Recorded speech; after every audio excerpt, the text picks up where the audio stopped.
ಪ್ರಭು ಯೇಸುವಿನಲ್ಲಿ ಅನುಗ್ರಹಿತರಾದ ಪ್ರಿಯರೇ, ದೇವರು ಇಂದು ಬಹಳ ಪ್ರತ್ಯೇಕವಾಗಿ ಅನುಗ್ರಹಿಸುವ ದಿನವಾಗಿದೆ. ಈ ಮುಂಚಾನೆ ದೇವರ ವಾಕ್ಯ ಆಲಿಸಿ ಆ ವಾಕ್ಯದಲ್ಲಿ ಜೀವನವನ್ನು ಅರ್ಪಿಸುವ ಎಲ್ಲರನ್ನೂ, ಎಲ್ಲರ ಅವಸ್ಥೆಯನ್ನು ದೇವರ ಕರಗಳಿಗೆ ಸಮರ್ಪಿಸಿ ಪ್ರಾರ್ಥಿಸೋಣ. ಈ ದಿನ ಅನುಗ್ರಹವಾಗಲಿ ಎಂದು ನಿಮಗಾಗಿ ಪ್ರಾರ್ಥಿಸುತ್ತೇನೆ. ಒಂದೊಂದು ದಿನ ನಮ್ಮ ಜೀವನ ದೇವರ ವಾಕ್ಯದಲ್ಲಿ ಅನುಗ್ರಹವಾಗುತ್ತಿದೆ. ಈ ಮುಂಚಾನೆ ದೇವರ ವಾಕ್ಯ ಆಲಿಸುವಾಗ ನಿಮಗೆ ನೋವನ್ನು ಉಂಟು ಮಾಡಿದ ಯಾವುದೇ ಕಾರ್ಯಗಳಾದರೂ ನಿಮ್ಮ ಹೃದಯದಲ್ಲಿರುವ ನೋವುಗಳನ್ನು ದೇವರ ಕರಗಳಿಗೆ ಸಮರ್ಪಿಸಿ ಪ್ರಾರ್ಥಿಸೋಣ. ಇಂದು ನಾವು ದೇವರ ವಾಕ್ಯವನ್ನು ಆಲಿಸೋಣ. ವಿಮೋಚನ ಕಾಂಡ 14ನೇ ಅಧ್ಯಾಯ 15ನೇ ವಾಕ್ಯ. ಆಗ ಸರ್ವೇಶ್ವರ, ನೀನೇಕೆ ನನಗೆ ಮೊರೆ ಇಡುತ್ತಿರುವೆ? ಮುಂದಕ್ಕೆ ಹೊರಡಬೇಕೆಂದು ಇಸ್ರಾಯೇಲರಿಗೆ ಹೇಳು.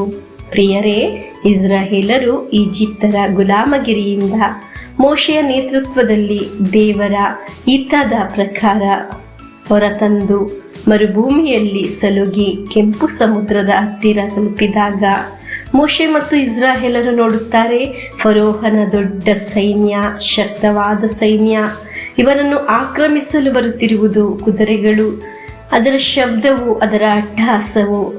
ಇದನ್ನು ಕಂಡ ಇಸ್ರಾಯೇಲರ ಕೂಗು ಮೋಶೆ ಆಲಿಸುವಾಗ ಮೋಶೆ ಮಾಡಿದ ಕಾರ್ಯವಾಗಿದೆ ನಾವು ಇಂದು ದೇವರ ವಾಕ್ಯದಲ್ಲಿ ಆಲಿಸುವುದು. ಏನು ಮಾಡುವುದು ಎಂಬ ಅವಸ್ಥೆಯಲ್ಲಿ ಆ ಸಮಯದಲ್ಲಿ ಮೋಶೆ ಹತ್ತಿರ ದೇವರು ನುಡಿದ ಕಾರ್ಯವಾಗಿದೆ.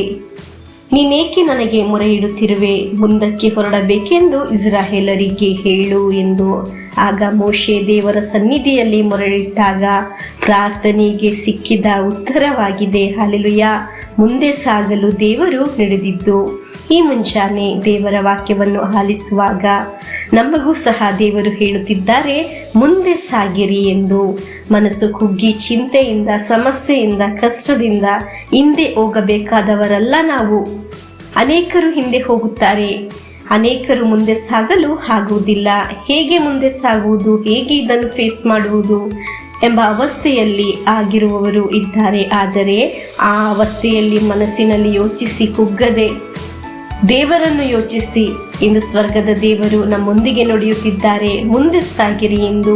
ಈ ಸಮಸ್ಯೆಗಳು ಬದಲಾಗುತ್ತದೆ. ದೇವರು ನಮ್ಮನ್ನು ಮುಂದೆ ನಡೆಸಲು, ಮುಂದೆ ಸಾಗಲು ಹೇಳುತ್ತಿದ್ದಾರೆ. ಪ್ರಿಯರೇ, ಈಗ ಆಲಿಸಿದ ವಾಕ್ಯವನ್ನು ಇನ್ನು ಮುಂದೆ ವಿಶ್ವಾಸದಲ್ಲಿ ಹಿಂದೆ ನಾವು ನಡೆಯುವುದಾದರೆ ಹಿಂದೆ ಅದ್ಭುತಗಳು ನಮ್ಮ ಜೀವನದಲ್ಲಿ ಸಂಭವಿಸುತ್ತದೆ. ದೇವರು ನಮ್ಮ ಜೀವನದಲ್ಲಿ ದಾರಿಯನ್ನು ತೋರಿಸುತ್ತಾರೆ. Hallelujah, amen. ನಮಗೆ ವಿಶ್ವಾಸದಿಂದ ಪ್ರಭು ಯೇಸುವಿನ ಆಶೀರ್ವಾದವನ್ನು ಸ್ವೀಕರಿಸೋಣ.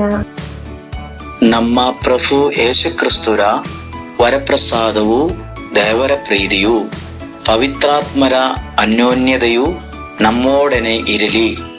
ರೋಗಗಳಿಂದ, ಅಪಘಾತದಿಂದ, ದುರ್ಮರಣದಿಂದ, ಅಗಾಲಿದ ಮರಣದಿಂದ, ಅಸೂಯೆಯಿಂದ, ಮೋಸೆ ವಂದನೆಯಿಂದೆല്ലാം ದೇವರು ನಮ್ಮನ್ನು ಸಂರಕ್ಷಿಸಲಿ.